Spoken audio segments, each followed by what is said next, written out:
Todos tenemos en mente una imagen de la Iglesia y de África, heredada de los libros de texto escolares y nunca actualizada. Esa imagen, con las cifras actuales, tiene un siglo de antigüedad.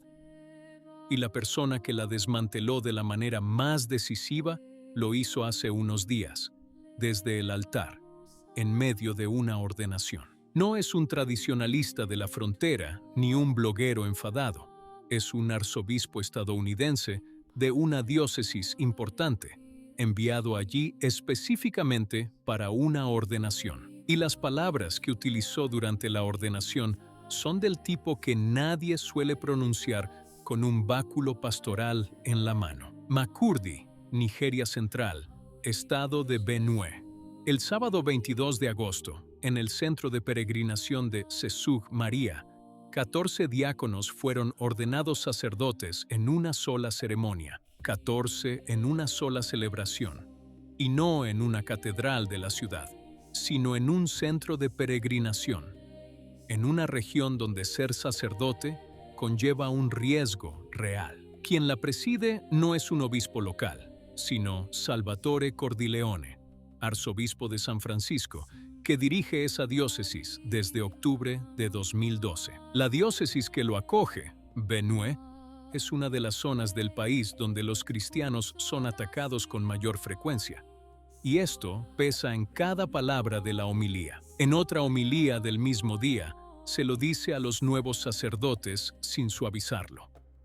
Están siendo ordenados en un mundo en el que esto también es un paso peligroso. Pero entonces llega el pasaje que ha dado la vuelta al mundo católico y comienza con una confesión que nadie le había pedido que hiciera. Debo admitir que me siento humillado, incluso fuera de lugar, porque yo, siendo occidental, les estoy predicando estas palabras aquí. Dice frente a los 14 que están a punto de ser ordenados. La siguiente frase es la que da un vuelco a todo el esquema y la pronuncia mientras da la orden. Deberíamos invertir nuestros papeles. Él explica inmediatamente el motivo y lo hace sin metáforas, porque ustedes son quienes dan su vida por nuestro Señor. Y añade la frase que más impacto tiene. Muchos de vuestros hermanos y hermanas lo están haciendo literalmente con su sangre. En ese momento, invierte la dirección de la necesidad, que en el esquema clásico siempre va de norte a sur. La ironía es que nosotros, en Occidente, necesitamos este testimonio. Luego describe lo que está sucediendo al otro lado del mundo y utiliza la misma palabra que usa para Nigeria, pero con un adjetivo diferente. Occidente está siendo abrumado no por una persecución de sangre y armas, sino por una persecución interna, compuesta de aislamiento, depresión, soledad y ansiedad. Los datos que cita para respaldar su afirmación son de los que se pueden comprobar en 30 segundos. En Estados Unidos, el suicidio es la segunda causa principal de muerte entre los jóvenes. Según él, la raíz del problema reside en una cultura de individualismo que es precisamente lo opuesto a la comunión, que es el propósito para el cual Dios nos creó. Es el amor lo que hace posible la comunión, y por eso Dios nos creó. Dice, antes de abordar el tema de la familia, en Occidente ya no comprendemos estas verdades fundamentales, subraya. Ni siquiera lo que significa ser una familia nacida del amor mutuo que se profesan marido y mujer. A partir de ahí, describe la sociedad de la que proviene con dos adjetivos que, según un arzobispo de San Francisco, tienen doble peso, inerte y sin color. Incluso la amistad, añade, esa capacidad básica de estar con alguien sin obtener nada a cambio, se ha desvirtuado hasta convertirse en otra forma de egoísmo. Luego viene el pasaje más políticamente explosivo de toda la homilía, el que ninguna agencia ha incluido en su título, y que se refiere a la exportación de todo esto. Esto ya es bastante malo para nosotros, dice, pero aún más graves son las poderosas fuerzas de Occidente que están imponiendo todo esto al resto del mundo, especialmente aquí en África. No deja la frase inconclusa y la complementa con un agradecimiento, que es lo que menos se espera en una homilía de ordenación. Gracias por haber resistido.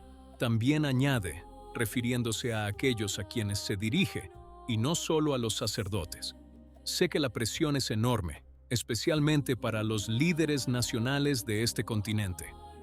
En cuanto a por qué Occidente no se da cuenta de esto, tiene una explicación que no exime de culpa a su propio pueblo.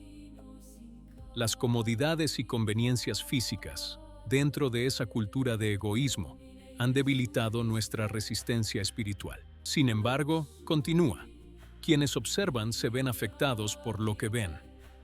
El heroico sacrificio y sufrimiento de tus sacerdotes y de tu pueblo nos entristece, pero también nos inspira. Y la síntesis de ese contraste reside en una sola frase.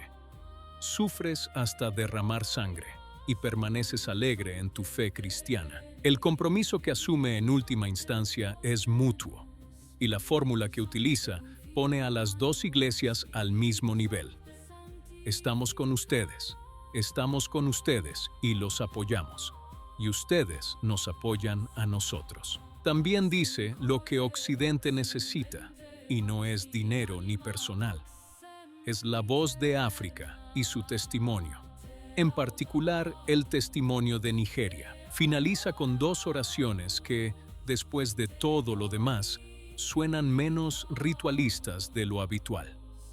Que Dios envíe a sus ángeles para proteger al pueblo nigeriano y que esa tierra pronto encuentre la paz. La última frase es un deseo que, si se toma en serio, es también una petición. Que Nigeria emerja más fuerte y santa para ser un faro de fe, verdad y evangelización para el mundo entero. También conviene recordar que la Iglesia africana no es un bloque homogéneo. Sobre los mismos temas, las posturas varían de un país a otro, y en Occidente existen comunidades en crecimiento. Estas son objeciones serias, y cualquiera que observe puede valorarlas por sí mismo. Sin embargo, las palabras pronunciadas permanecen, y permanecen en su contexto, que era una orden.